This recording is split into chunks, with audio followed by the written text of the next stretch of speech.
করে না, না হয় সে অসুস্থ, মানসিক অসুস্থ, না হয় সে অসভ্য। কথা ঠিক না ঠিক? একটা সভ্য মানুষ পোশাকবিহীন জীবনযাপন করতে পারে না। আজকে দিনে যারা একটু উলঙ্গ হয়ে চলতে চাইছে খোলামেলা ভাবে, তাদেরকে জ্ঞানী শিক্ষিত মানুষ, যারা প্রকৃত মানে সামাজিক মানুষ, তারা কি বলে? এরা সভ্যতার মধ্যে আসছে, এরা অসভ্য বলে না? আজ একটা মানুষ যদি মানে পোশাকবিহীন জীবনযাপন করে, তাকে কি সভ্য বলে আখ্যায়িত করা যায়? নিশ্চয়ই সে অসভ্য। আর একটা মানুষ সে পোশাকবিহীন জীবনযাপন করতে পারে না, হয় সে মানসিক অসুস্থ। সুস্থ এবং সভ্য মানুষ, তার জীবনে পোশাক দরকার। আমাদের বাচ্চাদের জীবনে ঠিক ছোটবেলা থেকেই পোশাকের দরকার হয়, তাই না? আমরা পোশাক কিনে দেই না। দেখেছেন ভালো করে লক্ষ্য করে, কোন স্তরের বাবা মা বাচ্চার পোশাকের ক্ষেত্রে অপারগতা স্বীকার করেছে? একটা বাবা যদি সব থেকে অসহায় বা গরিব হয়, যেমন মনে করুন তার দুটো চোখ নেই, তার দুটো হাত নেই, তার দুটো পা নেই, এরকম অসহায় মানুষ আছে না? নেই? আছে না? ওই মানুষটাও যদি সন্তানের বাবা হয়, ওই মানুষটাও কোনোদিন অপারগতা স্বীকার করে না যে আমি আমার বাচ্চাকে পোশাক দিতে পারছি না, উলঙ্গ হয়েই বড়। মানুষের কাছে ভিক্ষা করে হলেও, মানুষের কাছে সাহায্য চেয়ে হলেও ওকে বাচ্চার পোশাকের একটা ব্যবস্থা সে করে দেয়। অতএব যেটা বোঝাতে চাইছি, কোন স্তরের বাবা মা বাচ্চার পোশাক কিনে দেওয়ার ক্ষেত্রে অপারগতা স্বীকার করেন। এটা এক নাম্বার পয়েন্ট। দেখবেন যদি একটা বাচ্চার বাবা মার কোনো সন্ধান নাও পাওয়া যায়, ওই বাচ্চাটা যদি রাস্তায় উলঙ্গ হয়ে ঘোরে, কিছু সমাজে ভালো মানুষ, সভ্য মানুষ, তারা তাদের নিজের পয়সা দিয়ে পোশাক কিনে তাকে পরিয়ে পোশাকের ক্ষেত্রে আমরা আমাদের সন্তানের ক্ষেত্রে আমরা কোনোদিন অপারগতা স্বীকার করিনি, কোনোদিন বলিনি যে আমি দিতে পারবো না। যে কোনো মূল্যে আমরা তার ব্যবস্থা করে দিয়েছি না দেয়নি। এক নাম্বার গেল। দুই নাম্বার, ও ভাইজানেরা, সোনার মানিক যুবকেরা, আব্বারা মায়েরা, দেখবেন মানুষের জীবনে যেমন নিত্য প্রয়োজনীয় জিনিস হলো পোশাক, তেমনি মানুষের জীবনের নিত্য প্রয়োজনীয় জিনিস হলো খাদ্য। খাদ্য ছাড়া মানুষ বাঁচতে পারে না। কোরআন শরীফ আল্লাহ পাক বললেন, ওমা মিন দাব্বাতিন ফিল আরদি ইল্লা আলাল্লাহি রিজকুহা। আমি আল্লাহ দুনিয়া যাদেরকে পাঠিয়েছি, আমি আল্লাহ তাদের রিজকের জিম্মাদারি নিজে গ্রহণ করেছি। বলুন সুবহানাল্লাহ। অতএব রিজকের জিম্মাদারি কার? সবাই বলেন রুজির মালিককে। এটা অস্বীকার করার জায়গা নেই। কিন্তু এখানে আজকে দিনে কিছু মানুষ প্রশ্ন ওঠায়, কিছু মানুষ অহংকারী কথাবার্তা বলে কি বলে না। এখানে রুজির ব্যাপার নিয়ে কয়েকটা সমাজের নেগেটিভ পজিটিভ চিন্তা তুলে ধরছি। দেখবেন কিছু মানুষ বলে তারা ইসলাম মানতে গিয়ে যুক্তি খোঁজে কি খোঁজে না। বিশেষ করে যারা ইয়াং জেনারেশন, সংখ্যায় কম হলেও কিছু আছে যারা সায়েন্স পড়া ছেলে বলে, আজকে দিনে তারা বলে রুজির মালিক যদি আল্লাহ হবে, খাটতে হবে কেন? ইসলামের যুক্তি খুঁজতে যায়। মনে রাখবেন, ইসলাম অযৌক্তিক নয়, ইসলাম 100% যুক্তিসঙ্গত। ইসলাম অযৌক্তিক নয়। তবে আপনার ক্ষুদ্র ব্রেনে হয়তো আপনি যথাযুক্ত আপনি যুক্তি খোলা করে হিসাব মেলাতে পারছেন না, এটা আপনার ব্যর্থতা। তবে ইসলাম কিন্তু অযৌক্তিক নয়। আল্লাহর কোরআনুল কারীমের প্রত্যেকটা সেন্টেন্স, প্রত্যেকটা লফজ, প্রত্যেকটা শব্দ ওয়ার্ডকে দুনিয়ার মানুষ আজও মিথ্যা প্রমাণ করতে পারেনি, আর কিয়ামত পর্যন্ত পারবে না। এই জন্য এক শ্রেণীর মানুষ বলে রুজির মালিক আল্লাহ, তো আমার খাটতে হবে কেন? বলে কি বলে না।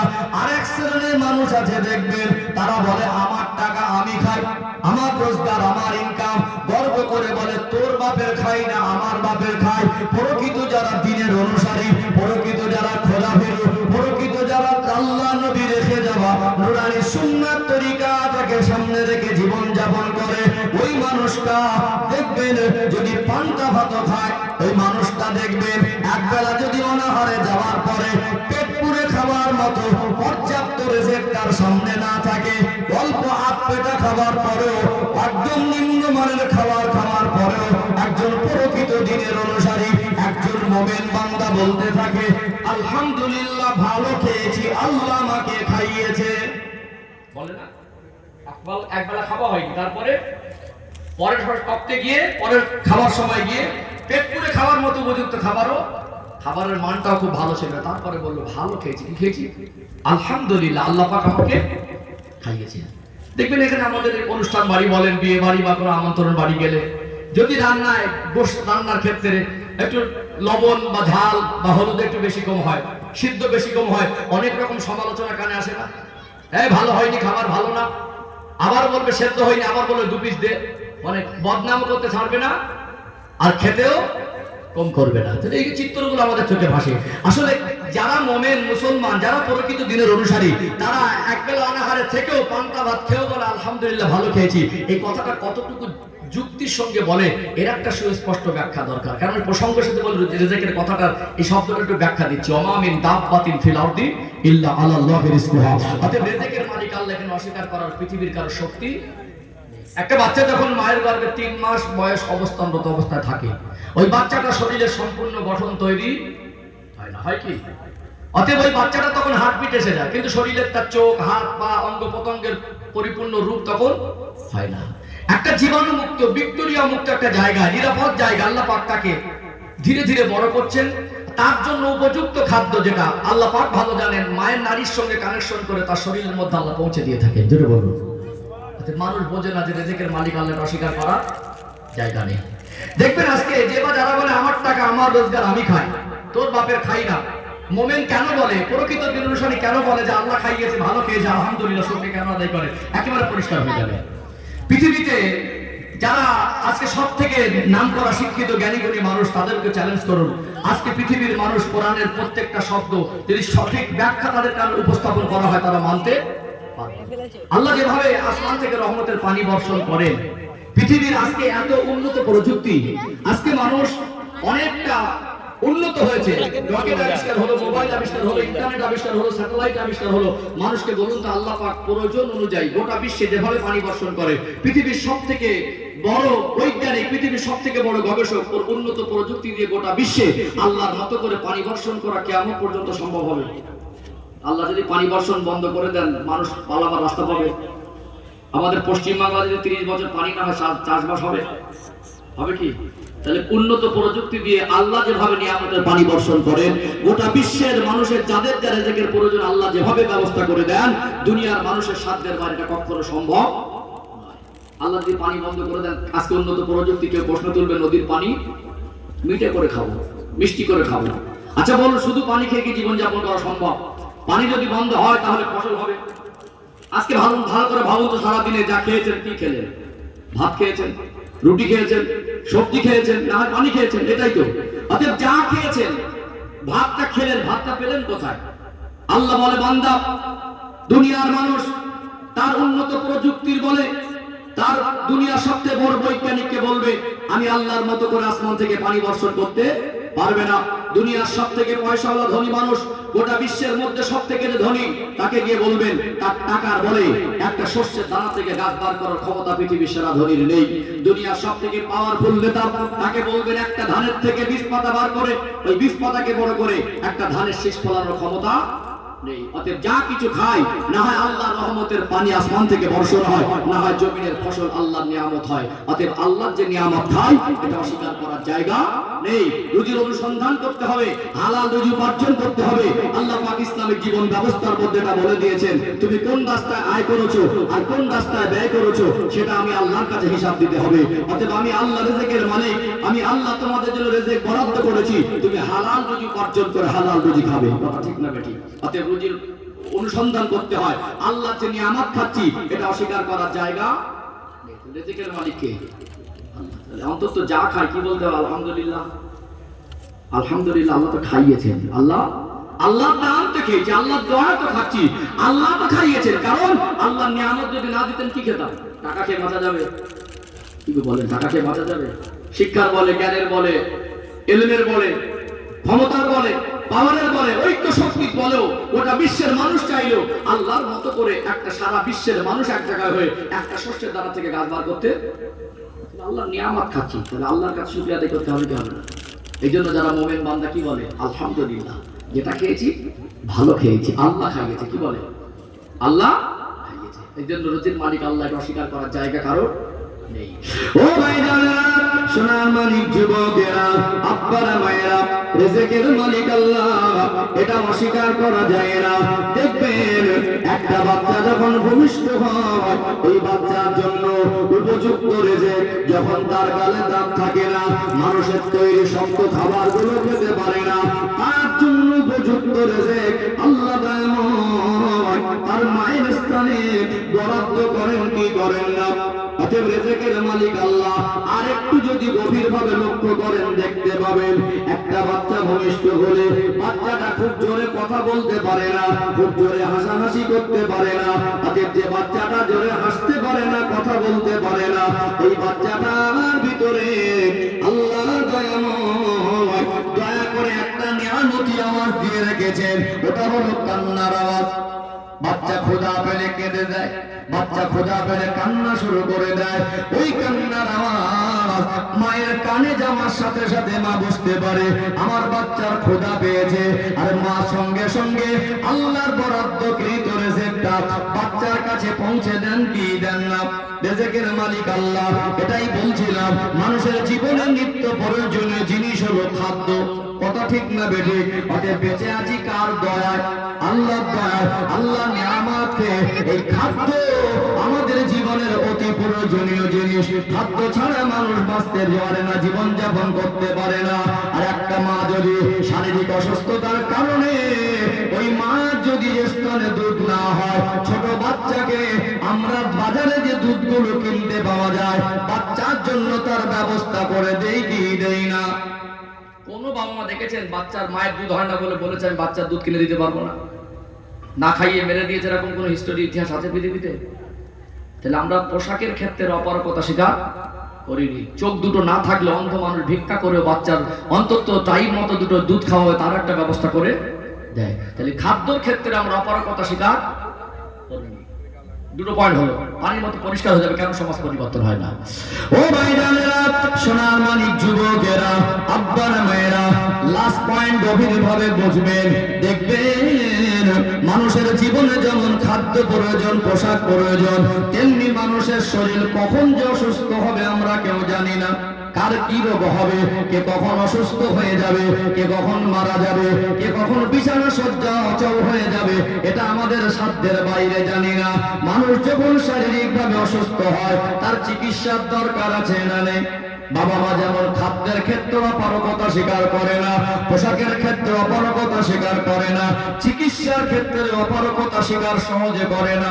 10 কাঠা জমি ওটা বিক্রি করে বাচ্চার জন্য চিকিৎসা করে কি করে না? সেরকম যদি দরকার হয়, হয়তো যে ঘরে বসবাস করে ঘরটা জরাজীর্ণ ভেঙে যাওয়ার মতো বোধ করো, ওই ঘর একটু বানানোর জন্য 10 লাখ টাকা জমিয়েছে, 10 বছর ধরে মাথার ঘাম পায়ে ফেলা পয়সা।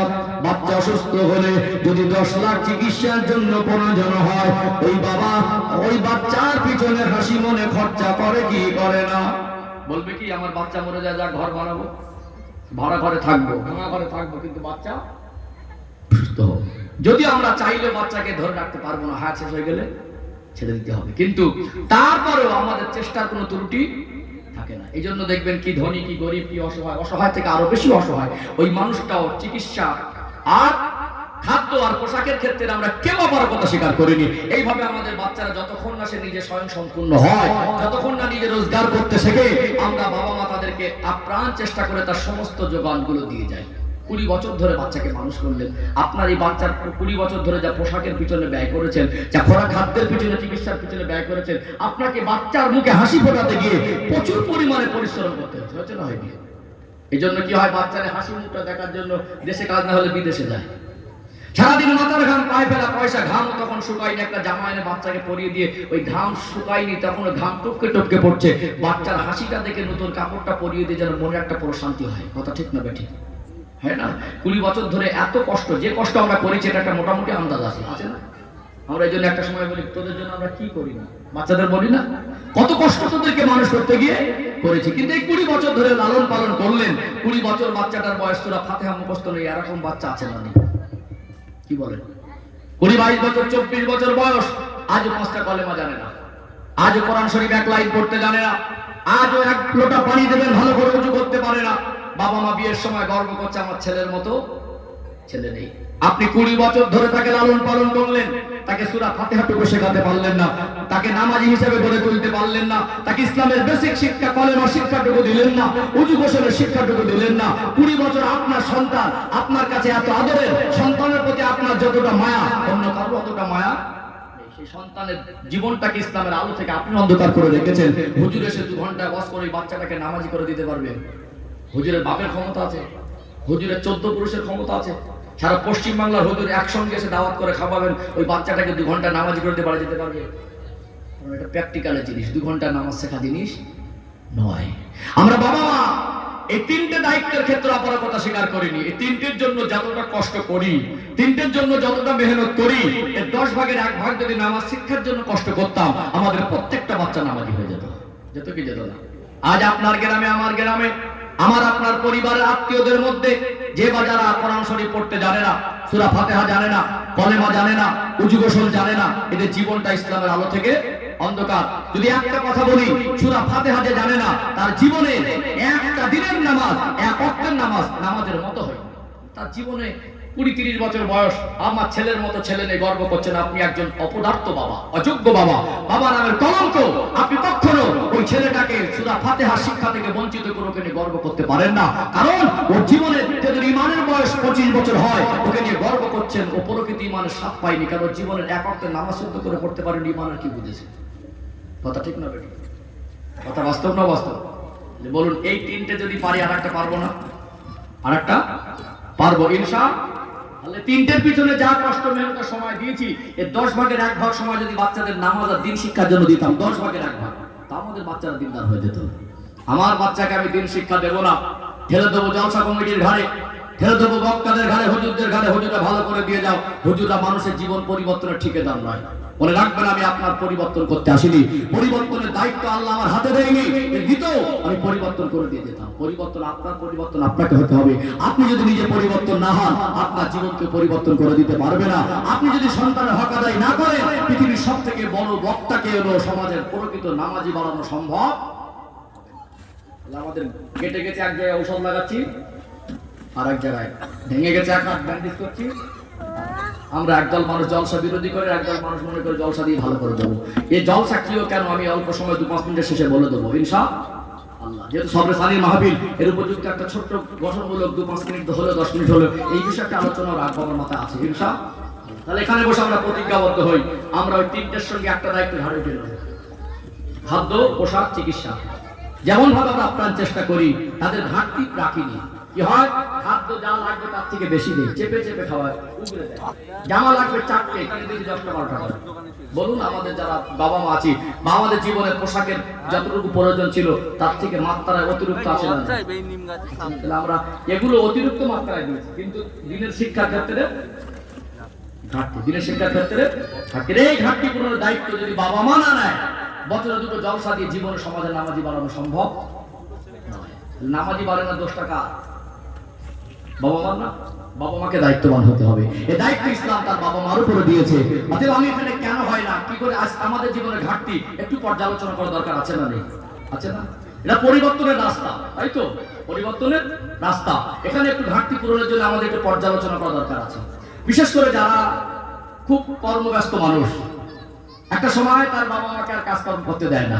আপনি অবসর বয়স হয়ে গেছে খাটাখাটনি করতে, এবারে ছেলে পুলে নাতি পোতা আল্লাহ ওলাদের নিয়ে ঘুরে বেড়ায়। তার একটা জামাই বাড়িতে 10 দিন যদি থাকে, তাদের সংসারে কোনো অসুবিধা হয় না। দাদু হিসাবে যখন বাজারে মার্কেটে যায়, লজের চকলেট, ক্যাডবেরি খাবার বাচ্চাদের জন্য আনে না? হাতে করে আনে। ছেলে হয় পুত্র, ছেলের ছেলে হয় পৌত্র। অতএব পৌত্র পৌত্রী পোতা পুতি কিনে আমরা আদর করি না? অতএব তাদেরকে দাদু ভাই বলে সম্বোধন করে, আদর করে। এখন কোলে তুলে আদর করছে, ভালোবাসা দিচ্ছে, কিন্তু দাদু যদি ওই লজের চকলেট ক্যাডবেরিটা পকেট থেকে বার করার আগে বলতো, দাদু ভাই একবার আমি সূরা ফাতিহা পড়বো, আমার সঙ্গে তুমি একবার পড়ো তো। পড়িয়ে নিয়ে পকেট থেকে খাবারটা বার করে দিতেন। ওর মেজাজ তৈরি হতো যখন তার 5 বছরও বয়স না। কারণ আমরা আমাদের ছোট বাচ্চাদের 5 বছর বয়স না হলে আমরা কোনো মিশনে বা স্কুলে ভর্তি করি না। এই 2 বছর বয়স হলে ছোট ছোট কথা বলা শেখে না। এই 5 বছর বয়সের আগে তার হাট্টি মাটি মুখস্থ হলো, আধা গাছে তোতা পাখি মুখস্থ হলো, নামটা মুখস্থ হলো, আব্বার মোবাইল নাম্বার মুখস্থ হলো, আফসোস সূরা ফাতিহাটা মুখস্থ, প্রথম কলেমাটা মুখস্থ হলো না। দাদু ভাই তার উচিত ছিল অন্তত খাবারটা এনে হাতে দেওয়ার আগে, আমি একবার কলেমা পড়ছি, আমার সঙ্গে তুমি একবার পড়ো তো। ছোট বাচ্চার মেজাজ তৈরি হয়ে দাদু ভাইয়ের সঙ্গে কলেমা শিখলে, নামাজ শিখলে, তাসাউদ শিখলে, দরুদ শরীফ মুখস্থ করলে, দাদু ভাই আমাকে খাবার দেয়। দাদু ভাই বললো, বালিশের তলায় বিড়ির বান্ডিলটা চেনে দাও। দাদু ভাই বললো, খৈনি ডিব্বাটা আছে, জামার পকেট থেকে এনে দাও। ছুটে গেলে দিল। দাদু ভাই মাথায় হাত বোলাচ্ছে, আমার দাদু ভাই সোনার দাদু ভাই। এই দাদু ভাই যদি বিকেল বেলা চার দোকানে বসে বলে জলসা দিয়ে আর লাভ নেই, সমাজ পরিবর্তন হবে না, তাহলে পরিবর্তন রাস্তা কোথায়? আমার দায়িত্বে আমি ঘাটতি রাখছি আর দায়টা অন্যের ঘাট ঢেলে দিচ্ছি, এতে সমাজ পরিবর্তন কথা ঠিক না বেটি? তাহলে আমাদের প্রত্যেকটা বাবা মাকে দায়িত্বশীল হতে হবে। এখানে আমার বিবেক বুদ্ধি হিসাব বলে দিচ্ছে আমরা রুচির জন্য, তার পোশাকের জন্য, তার রেজেকের জন্য, তার চিকিৎসার জন্য যে পরিমাণে কষ্ট আমরা তার 20 বছর জীবনে দিয়েছি, তার 10 ভাগের 1 ভাগ কষ্ট যদি দিন শিক্ষার জন্য দিতাম, প্রত্যেকটা বাচ্চার জীবন ইসলামের আলো হতো। যে বাজারা সূরা ফাতিহা কলেমা জানে না, যে নামাজ পড়তে জানে না, কোরআন শরীফ পড়তে জানে না, 100 ভাগ দায়ী এদের বাবা মা, এদেরকে খাইয়েছে, পোশাক দিয়েছে, চিকিৎসা দিয়েছে, এদেরকে প্রকৃত ইসলামের অনুসারী করে বড় করতে পারেনি। এই ব্যর্থতা এদের বাবা মা। আজ যদি জলসা কমিটি সমালোচনার শিকার হয়, আজ যদি মানুষের কাছে ছোট বড় কথা শুনে, আজ যদি কখন জলসার থেকে লস খেয়ে ঘাটতি করে, তারাও যদি দিনের কথা মানুষের কাছে পৌঁছানোর ব্যবস্থা করে দেয়, এটা আমাদের সৌভাগ্য। কথা ঠিক না বেটি? অতএব উপরান্ত আমরা তাদেরকে আলাদা চোখে নেই, এটা উপরান্ত তারা তো দিনের কথা শোনানোর ব্যবস্থা করে দিচ্ছে। নিশ্চয়ই তারা থেকে লাভ হওয়ার আশা করে না, বরং নিঃস্বার্থ তারা খাটাখাটি করছে, বরং দিনের স্বার্থে তাদেরকে সমালোচনা করে সেটাও তারা সহ্য করছে না, করে না। আমরা ভালো হব না, দায়িত্ববান হব না, আর আমার ছেলে আর আমার পরিবারকে লোকে ভালো করে দেবে, এই চিন্তা নিয়ে কোনোদিন সমাজে উন্নতি সম্ভব নয়। এটা একটা দিক গেল। বাবা মাকে দেখবেন, মা সারাদিনের শেষে ব্যস্ততার মধ্যে 10টা মিনিট বাচ্চার পিছনে সময় দিতে পারবে কি পারবে না? বাবা যতক্ষণ একটু খাবার নিয়ে আদর করে, 2 মিনিটও যদি বাবা সময় দেয়, 2 মিনিটও সূরা কাউসারটাকে একবার পড়িয়ে দেবে, যায় না? আমাদের আদর্শ খারাপ হয়ে গেছে, সংসারে ঝগড়া হিংসা মারামারিতে ভরে গেছে, গাড়ি বাড়ির উন্নতি হয়েছে, রাস্তাঘাটের উন্নতি হয়েছে, জামা কাপড় উন্নতি হয়েছে, বাইরে বেরোলে মনে হয় ভীষণ ভিআইপি, ভীষণ চকচকে ঝকঝকে, মনে বেড়ে অনেক ধনী, অনেক নাম করা মানুষ, কিন্তু আমাদের ভিতরে লোকাল চরিত্র তত সচ্ছল পবিত্র আমরা করতে পারিনি। সংসারে যখন ঝগড়া হবে কত অশ্লীল হচ্ছে না, ছোট ছোট বাচ্চা, 4 বছর 5 বছরের বাচ্চা, তাদের সামনে যখন বাবা তার মাকে উল্টে গালাগালি দেয়, মা উল্টে বাবাকে দেয়, ছোট বাচ্চা নাকি আব্বা মাকে গালাগালি দেয়, রাতের বেলা ঝগড়া হয়, সকালবেলা মারামারি হয়, দুপুর বেলা বাপের বাড়ি যায়। ও তো ছেলে কোনোদিন মারার বাবার কাছ থেকে সূরা ফাতিহা কলেমা শুনতে দেখিনি, ওকে ধরো 10 মিনিট বসে শেখায়নি, বাবা আর মাকে ঝগড়া করতে দেখে তো বড় হয়ে গালাগালিটাই তো শিখেছে। আমাদেরকে পরিবর্তন হতে হবে, দায়িত্বশীল হতে হবে। আমরা যদি 3টে পারি আর একটা পারবো, ইনশাআল্লাহ বলেন ইনশাআল্লাহ, তাহলে দায়িত্ব নিতে পারবো কি পারবো না? এই 3টের থেকে এটা সহজ না কঠিন? সহজ না? আরে দায়িত্ব যদি ঘাড়ে না নেই, আমার ছেলে সুন্দর, যতই দেখতে সুন্দর হোক, আমার ছেলের জন্য যদি 5 তলা বিল্ডিং করে দেই, আমার ছেলেকে যদি সোনার খাট বানিয়ে দেই, আমার ছেলে যদি 50 বিঘা জমি কিনে দেই, ওটা আমার ছেলের আসল ভবিষ্যৎ নয়। ছেলে দেখতে যত সুন্দর হোক, জামা কাপড় যত সুন্দর হোক, মাল সম্পদ যত বেশি হোক, ও মাল সম্পদ জামা কাপড় আর সৌন্দর্য দিয়ে দুনিয়ার মানুষের কাছে নাম কামাতে পারে, কবর আর হাসরে ওর জীবনের 1 পয়সা দাম নেই, ও জাহান্নামের খোরাক হবে জীবনের ভিতরে যদি দিনদারিতা না থাকে। আপনার ছেলের বিল্ডিং 1 তলা কম হোক, আপনার ছেলের অ্যাসেট যদি 50 বিঘা না থাকে, চলার মতো থাক, ওকে মানুষের মতো মানুষ করুন, দিনদার করুন। ও বড় হবে, ও হালাল রুজি উপার্জন করে খাবে, ও বড় হবে, ও দিনদার হবে, ও বড় হবে, ও বাবা মাকে মারবে না, বড় হবে অন্যের ঘরে দরজা ঠেলতে যাবে না, ও দিনদারিতা থাকলে ও বড় হবে, গাঁজা আর মদের আসলে যাবে না, ও বড় হবে, ওর জবান থেকে কোনো অশ্লীল বাক্য বের হবে না, অতএব তার আসল ভবিষ্যৎ তার উত্তম চরিত্র। আল্লাহ নবী সাল্লাল্লাহু আলাইহি সাল্লাম বললেন, আকমালুল ঈমানা আহসানুহুম খুলুকা, তোমাদের মধ্যে ওই ব্যক্তি প্রকৃত ঈমানদার যার আখলাক চরিত্র ভালো, চরিত্রবান হিসেবে গড়ে তুলুন, দিনদার হিসেবে গড়ে তুলুন, মানুষের মতো মানুষ করুন। আল্লাহ আপনাকে আমাকে সন্তান দিয়েছেন, আমার আপনার কাছে আমানত, অতএব তাদের জিন্দেগির সময় নিয়ে আপনি তাকে শিক্ষা দেন, অতএব তাকে দ্বীনের শিক্ষা থেকে বঞ্চিত করা যাবে না। এখানে আর কিছু আমি পর্যালোচনা করব, সমাজের পারিপার্শ্বিকতার কিছু নেগেটিভ পজিটিভ পয়েন্ট আরেকটু দরকার আছে না? নেই আছে না? আলোচনা বুঝতে পারছেন? ভিটামিন অজাচার আমি পারি, হজ করা আলাদা, হক আদায় করা আলাদা। একটা অন্ধ মানুষ কিছুই চোখে দেখে না, একজন ভালো মুকাদ্দির, ভালো বক্তার ওয়াজ হুবাহু শুনে মুখস্থ করে কপি করে বললে ওটাও প্রকৃতপক্ষে সমাজের বাস্তব প্রেক্ষাপটকে সামনে রেখে, বর্তমান সমস্যাকে সামনে রেখে উপযুক্ত গঠনমূলক বিষয়ভিত্তিক আলোচনা, কোরআন হাদিসের দৃষ্টিকোণ থেকে ইখলাসের নিয়তে করা, এটা হলো প্রকৃত ওয়াজ। কি এখানে বসে মন জয় করা সহজ, কৌতুকমূলক কিছু কথা বলা যায়, আপনাদের প্রশংসামূলক কিছু কথা বলা যায়, আপনাদেরকে নিয়ে সময় পার করতে গিয়ে একটু মন নরম করা কিছু ঘটনা বলে সময় পার করা যায়। আমি চাইছি আমাদের জীবনে ঘাটতি পূরণ হোক, কারণ আপনারা এত বুক ভরা ভালোবাসা নিয়ে আমাকে দাওয়াত করেছেন। আমি এখান থেকে চলে যাব, সব থেকে বড় কথা আমি আপনাদের কি দিয়ে যেতে পারবো?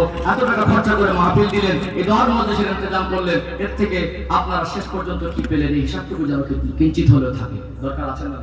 আছে না? তাহলে ইনশাআল্লাহ যে কথা বলছিলাম, আজকে আমাদের দ্বীন শিক্ষার গুরুত্ব প্রত্যেকটা গার্জেনের ভিতরে কমে গেছে। নিজেদের জীবনটা অন্ধকার, বাচ্চাদের জীবনটাও অন্ধকার করে রাখছে। অতএব এর ভিতরে আমাদের কিছু পারিপার্শ্বিকতার কিছু নেগেটিভ পজিটিভ চিত্র আমাদের চোখে আসে, সেগুলো একটু আজকে দেখেছেন একজন ইঞ্জিনিয়ার, একজন কোর্টের জজ, একজন এমবিবিএস ডক্টর, একজন বিজনেসম্যান কোটিপতি, একজন উচ্চ র্যাঙ্কে উচ্চ শিক্ষিত মানুষ, একজন অর্থশালী, এই মানুষটাকে তার ছেলেকে হাফেজ বা আলেম করতে দেখেছেন? সংখ্যায় যদি কেউ করে তো আল্লাহ ভালো জানে খুবই কম, পার্সেন্টেজ আসবে না। এমনি শতকরা 8-10টা ছেলে হয়তো মাদ্রাসায় পড়ে কিনা জানি না, তারপরেও মানে ডক্টর মাস্টার ধনী লোকের ছেলে, ব্যারিস্টার উকিল, এমবিবিএস ডক্টর মানে বিজনেসম্যান ধনী মানুষের সন্তানগুলো আজকে তারা মাদ্রাসায় দিচ্ছে না। কেন দিচ্ছে না বলেন তো? আজকে সমাজে আলেমদের যথাযোগ্য সম্মান নেই।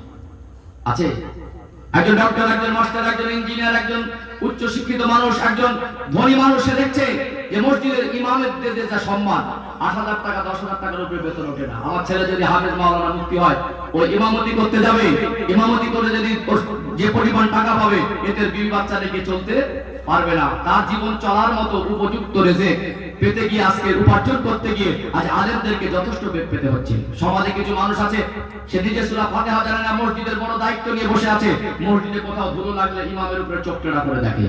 কিছু কিছু মানুষ মনে করে ইমামরা মসজিদের ঝাড়ুদার। বোঝা যায়নি? আমরা আলেমদেরকে সেই সম্মানের নজরে দেখতে পারি না। আলেমদের সুখ আমাদের সকলে সহ্য হয় না। ওলামা সমাজকে আমরা সম্মানের আসলে রাখতে পারিনি। আজকে যদি ইমামের বেতন 50,000 হতো আর খারিজি কওমি মাদ্রাসা শিক্ষকদের বেতন 70 থেকে 80,000 হতো, দেখতেন ডক্টরের ছেলে আলেম হতো, মাস্টারের ছেলে আলেম হতো, ব্যারিস্টারের ছেলেও মুক্তি হতো। হতো কি হতো না? দেখতে পাচ্ছে এই মাদ্রাসা, যে মাদ্রাসাগুলো দিন শিক্ষার মাদ্রাসা, ওই মাদ্রাসাগুলো শিক্ষকগুলো রোজার মাসেও রোজা রেখে তারা বিভিন্ন রাজ্যে বিভিন্ন এলাকায় ওই বিল নিয়ে ঘরে। কিছু মানুষের মুখের ভাষা হয়ে গেছে হুজুররা ভিক্ষা করতে বেরিয়েছে। আছে না নেই? হ্যাঁ, যে টাকা দেয় বেতন ওই টাকা সংসার চলে না। উপরান্ত মাসকে মাস, বছরকে বছর তার বিবি বাচ্চা পরিবার থেকে আলাদা হয়ে এক সপ্তাহ পড়ে থাকে। যদি কোনো অসুস্থতার কারণে বা যদি কোনো জরুরি অবস্থার কারণে একটা দিন কামাই হয়ে যায়, কমিটির কাছে কৈফিয়ত দিতে গেলে ইমামের দম সরে যায়। আগের দিনে ছিল ইমামতি, এখন ইমামদের গোলামতির পর্যায়ে নিয়ে গেছি। আজ আলেমদের যথাযোগ্য সম্মান নেই। আজকে যার কারণে মানুষ আজকে আলেমদেরকে দুনিয়ায় জীবন চলার ক্ষেত্রে, যদিও দিন অর্জন করা দুনিয়াদারের উদ্দেশ্য নয়, দিনের শিক্ষা অর্জন করা দুনিয়াদারের উদ্দেশ্য হওয়া উচিত নয়, তারপরও তাকে তো রুজি রুটি করতে হবে। তিনি পুরুষ মানুষ, তার তো রোজগার করে তার বিবি বাচ্চার মুখে হাত তুলে দিতে হবে। আজকে আমাদের সমাজে আলেমরা ব্যবসা করলে বলে অযোগ্য মানুষ কিছু ইমামতি করে খেতে পারে না, ব্যবসা করছে। যদি চাষবাস করে সেখানে বলে আলেম হয়ে চাষবাস করছে। অতএব আলেমদেরকে আজ সাধারণ মানুষ খুব একটা ভালো নজরে নিচ্ছে না।